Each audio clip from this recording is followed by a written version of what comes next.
Than Wa Hoang Hot Yi Fa Hien Pon Ran Ye Chuan Na Wei Sin Kuan. Dear viewers, welcome back to the latest episode of Top Secret. Ladies and gentlemen, whether venomous or not, snakes are animals that frighten many people upon sight.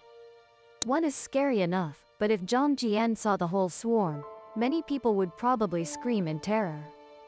Not to mention if it appears in the house, for many people, the thought at that moment would be, LL just give the house to them, so I don't. In reality, snakes often prefer wild habitats with plenty of bushes and thickets, and they tend to avoid humans. However, in many situations, people have been startled and trembled upon unexpectedly seeing an uninvited guest in their home, especially in the bathroom. Each species of snake has its own habits and shelters, but most prefer to live in mountainous forest areas. Because it is a favorable environment, especially one that is less impacted by humans. However, currently, the living environment and food sources of snakes are severely affected by climate change and human destruction. Therefore, snakes had to go to residential areas to find food, and toilet pipes are their favorite passage. That's because this is often where rats, the snake. So the snakes keep sneaking in here to find prey. On land, snakes move by coordinating their abdominal muscles in hundreds of pairs of wrists to undulate segments of their body. But when it enters the toilet pipe, the snake will swim and slither horizontally. With such a special ability to slither, it's understandable that snakes can unexpectedly appear in toilets. The man named Hoang, 45 years old, a serious and terrifying memory that certainly I will never forget in my life. Accordingly, when he opened the door and turned on the bathroom light at his apartment in unwelcome, Hanoi, then unexpectedly discovered a black object sticking out from under the toilet. This man used a flashlight to see more clearly and was utterly horrified by what he saw. A cobra is raising its head from under the toilet and is ready to attack. He was very panicked and immediately closed the bathroom door and ran out of the house. Quickly called the wildlife control officer for help. After turning on the bathroom light, I saw something moving inside the toilet. I used my phone's flashlight to illuminate and discovered the snake. I was very panicked and immediately ran to find help. Luckily, I hadn't sat on the toilet. Otherwise, the consequences will be terrible. Mr. Hoang shared the feeling of fear he had just experienced. When the snake experts arrived at the scene, the venomous snake was still hiding under the toilet. Instead of crawling outside, snake experts then had to remove the middle part of the toilet to access the animal more easily. It took quite a lot of effort and time for the experts to catch the venomous snake deep inside the toilet. This snake was identified as a king cobra individual approximately 1.5 meters long. The snake was then released by snake experts into a dense forest, far from human habitation. Although fortunately no one was injured in the incident, this was certainly an unforgettable, frightening experience in life.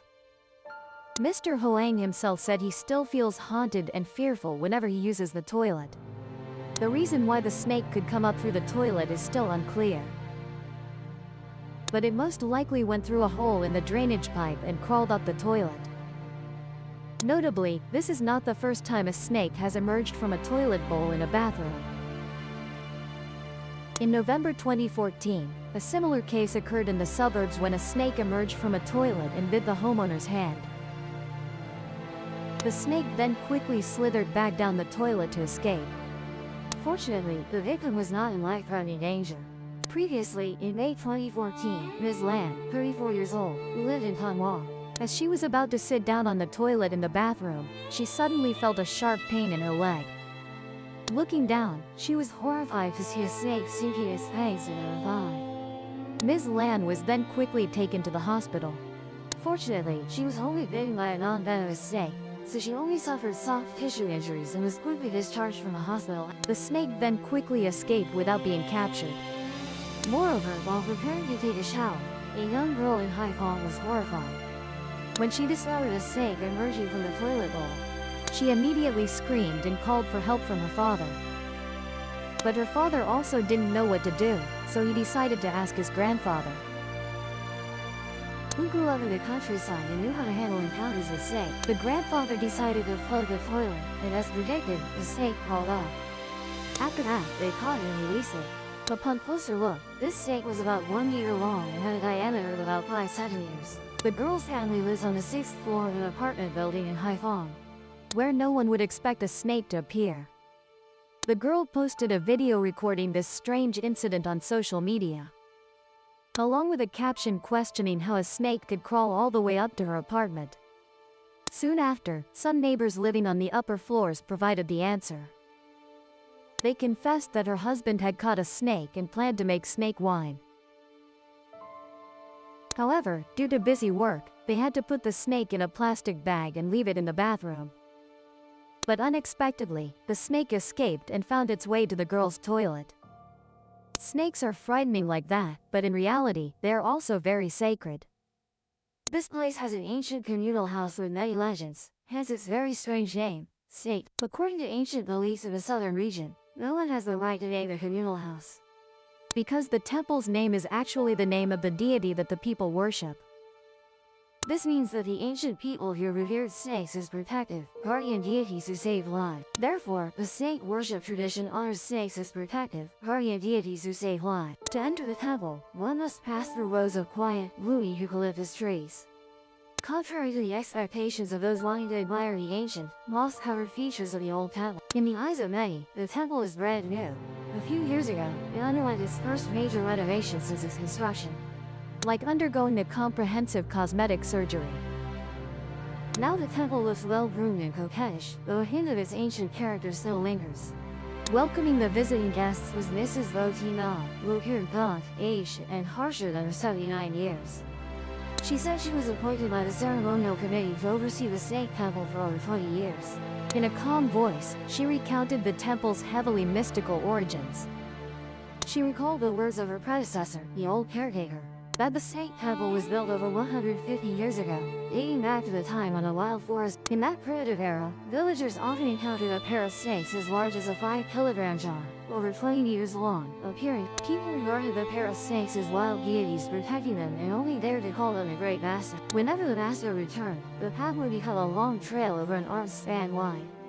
Despite being so large, he never harmed people, only eating fierce beasts like tigers and leopards. People believed he harmed the fierce beasts to protect the innocent villagers. Rumors said that someone working late in the fields passed by the area where the snake deity resided. Suddenly encountered a leopard blocking the path. Knowing they couldn't escape, the person could only close their eyes, pray to the master for salvation. Suddenly, a whirlwind blew in. The person opened their eyes. It turned out that whirlwind was caused by the master's escape. The person could only close their eyes. Suddenly, a whirlwind blew in. The person opened their eyes. It turned out that whirlwind was due to the... In the blink of an eye, he snatched the leopard and disappeared. The person prostrated into the void to thank the master for saving their life. Not just one person was unexpectedly saved by him like that. Those whose lives he saved pooled money to build a temple on a high mound in gratitude. Since the temple was built, inexplicably, male snakes, female snakes, young snakes, and baby snakes have flocked in droves to nest under the temple's house. Many times, people encountered hundreds of snakes coiled together into a mass as large as a basket hanging from the temple's rafters. Strangely, the snakes never attack honest people but only punish the wicked. Believing in that, when there were disputes or lawsuits, people didn't submit petitions to the court but gathered at the snake temple. The deceitful would inevitably be bitten by snakes, thus the villagers always lived honestly. In the Ben Trade Geographical Record published in 1995, it was confirmed. At that time, the land here was still vast and wild. The communal house was situated on a high plot of land, so many snakes gathered, with their burrows deep. Whenever there was a festival or ceremony at the house, the officials had to place dozens of wooden planks around the burrow entrances to prevent accidents. From then on, the house was named the Snake Communal House. Another legend associated with the relic of the snake communal house has a unique feature to it. That is, the ceremonial board of this house has never had a chief officiant, only a deputy chief officiant.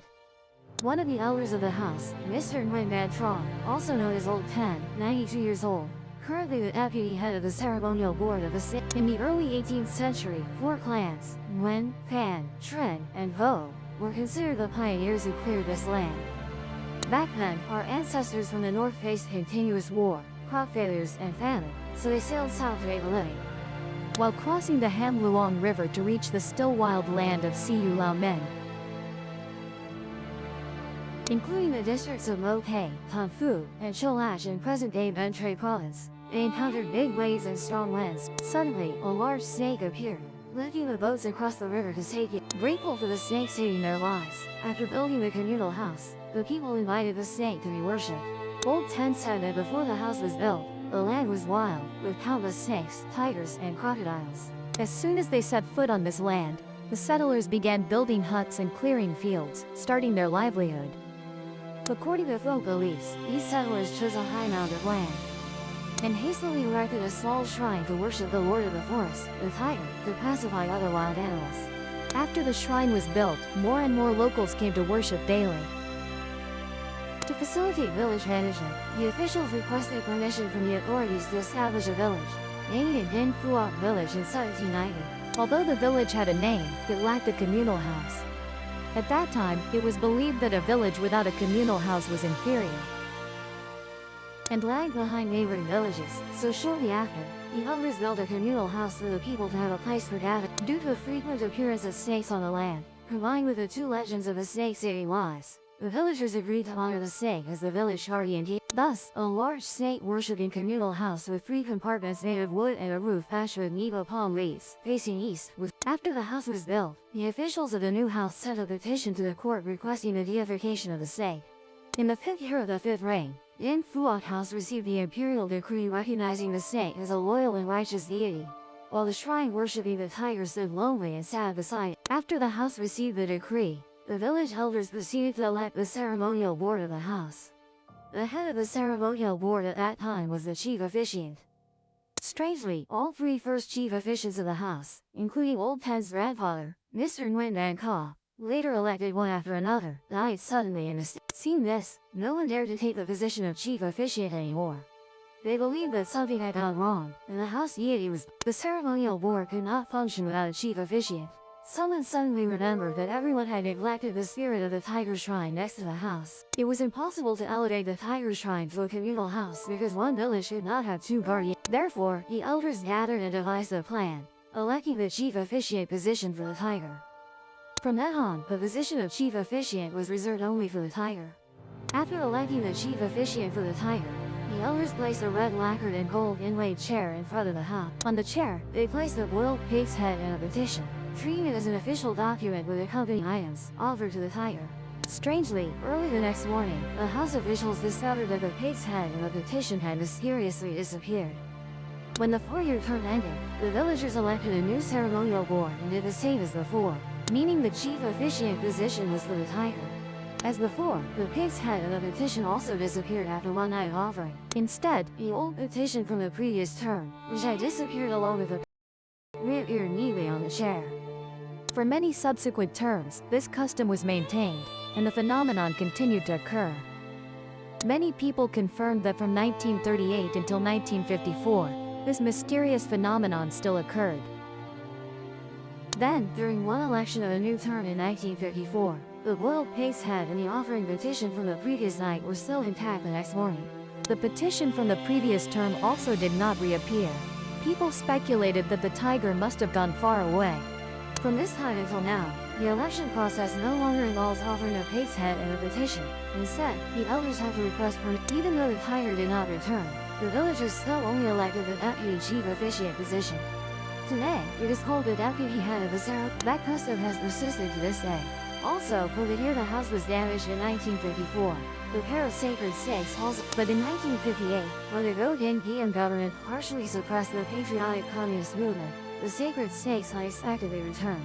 At that time, among the people, it was rumored that the pair of sacred snakes from the past, over 20 meters long and as thick as a 5 kilograms, many of them firmly claimed to have seen this pair of snakes. The story of the divine snakes returning to Din Phuoc village was initially rumored among the people, then quickly spread to units of the Army of the Republic of Vietnam. At first, people thought it was nonsense, but gradually, many believed the story of the divine snakes was. Not only that, some even embellished further, claiming they had personally witnessed the divine snake swallowing a calf, and that during an early market trip, they saw the divine snake lying across the road like a log.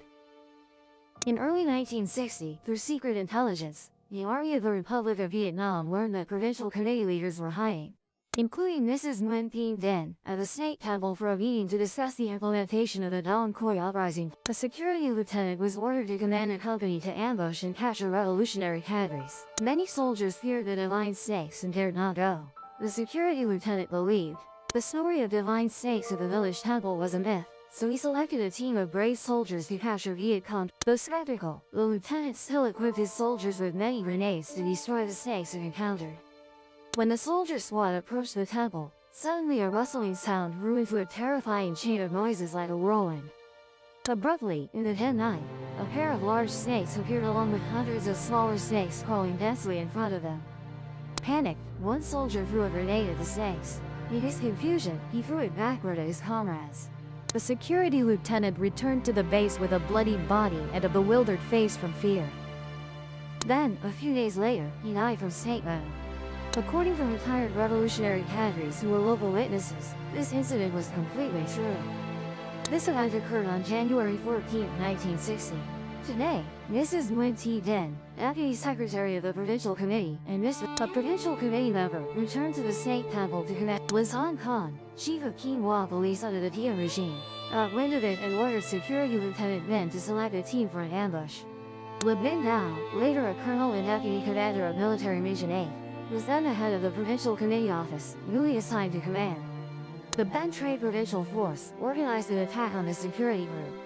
Due to a shortage of weapons and ammunition, Comrade Dao had guerrillas use venomous snakes as traps placed on the route of the security soldiers' advance. The guerrillas did not expend a single bullet. It caused the security soldiers to flee in disarray. Grasping the new guerrilla warfare tactic, later, whenever enemy soldiers ventured near the temple area, our forces used readily available venomous snakes as traps. Whenever Army of the Republic of Vietnam soldiers slept into the area, they only suffered losses. Losses occurred because they were too scared of the snakes, fled, After many such incidents, they began to believe that there were real snakes in that mysterious temple.